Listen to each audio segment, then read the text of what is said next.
Bismillahirrahmanirrahim. Assalamualaikum warahmatullahi wabarakatuh.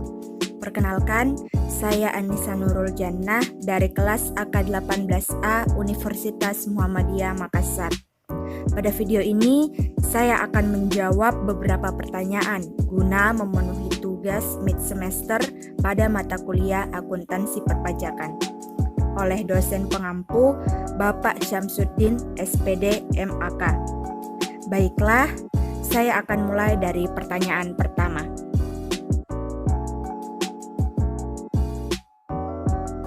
Akuntansi pajak terdiri dari dua kata, yaitu akuntansi dan pajak. Akuntansi adalah suatu proses pencatatan, penggolongan, pengikhtisaran suatu transaksi keuangan dan diakhiri dengan proses pembuatan laporan keuangan.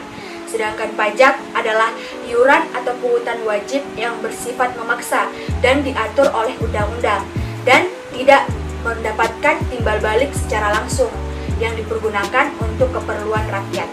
Jadi, dapat disimpulkan akuntansi pajak adalah proses pencatatan suatu transaksi dengan kewajiban perpajakan dan diakhiri dengan pembuatan laporan keuangan fiskal sesuai dengan ketentuan dan peraturan perpajakan yang terkait sebagai dasar pembuatan surat pemberitahuan tahunan.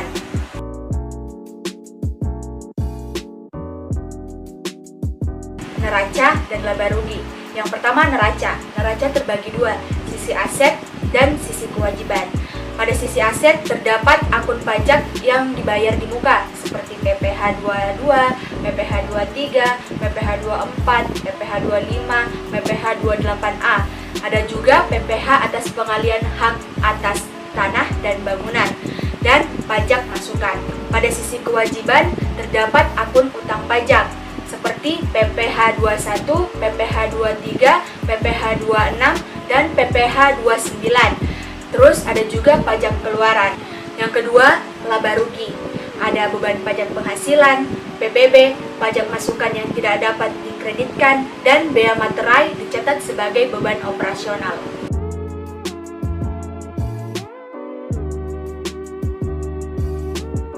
PT Maju. PT Maju itu mencatat persediaan dengan perpetual dengan keterangan bahwa PT Maju ini adalah PKP. Jadi tanggal 25 bulan 2 2009 itu di sisi debit ada utang usaha itu sebesar 35 juta. Pada sisi kredit ada yang namanya pajak keluaran. Pajak keluaran ini sebesar 3.181.818. Nah, bagaimana cara mendapatkan nilai ini? Dengan cara yaitu 35 juta dari nilai penjualan itu 35 juta dibagi 1,1 sama dengan 31.818.181 rupiah. Nah, untuk mendapatkan pajak keluaran itu dikalilah dengan 10%.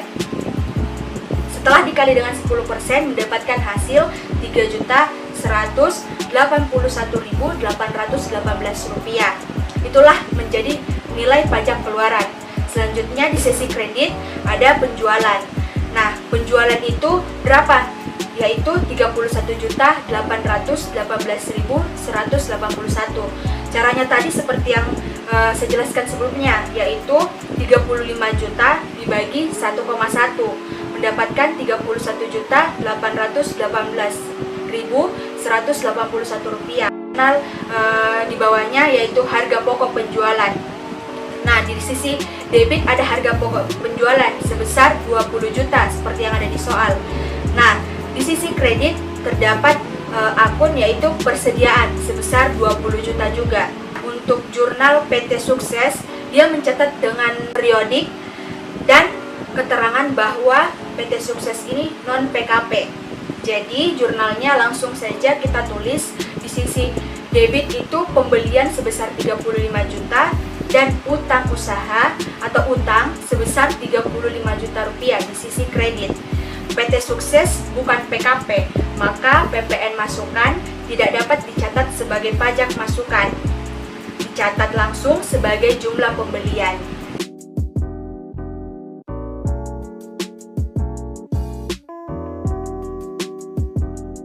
Kita hitung terlebih dahulu berapa biaya selama 2 tahun itu. Jadi 500.000 kali 2 tahun atau 24 bulan sebesar 12 juta. Jadi sewa selama 2 tahun itu untuk mesin fotokopi sebesar 12 juta. Pertama kita mulai dari PT Subur.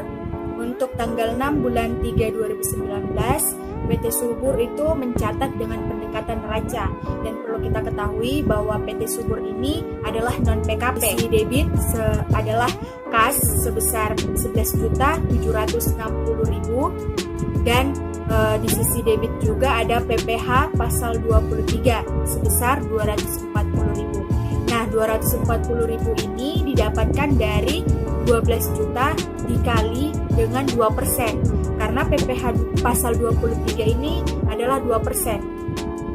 Untuk di sisi kreditnya ada pendapatan sewa sebesar 12 juta. PT Jaya itu mencatat dengan pendekatan laba rugi, dan PT Jaya ini adalah PKP. Jadi pencatatannya yaitu di sisi debit ada beban sewa sebesar 12 juta dan PPN masukan sebesar Rp1.200.000 karena kita kalikan 12 juta itu dengan 10%. Selanjutnya di sisi kredit ada PPh pasal 23 sebesar 240.000 dan kas sebesar 12.960.000.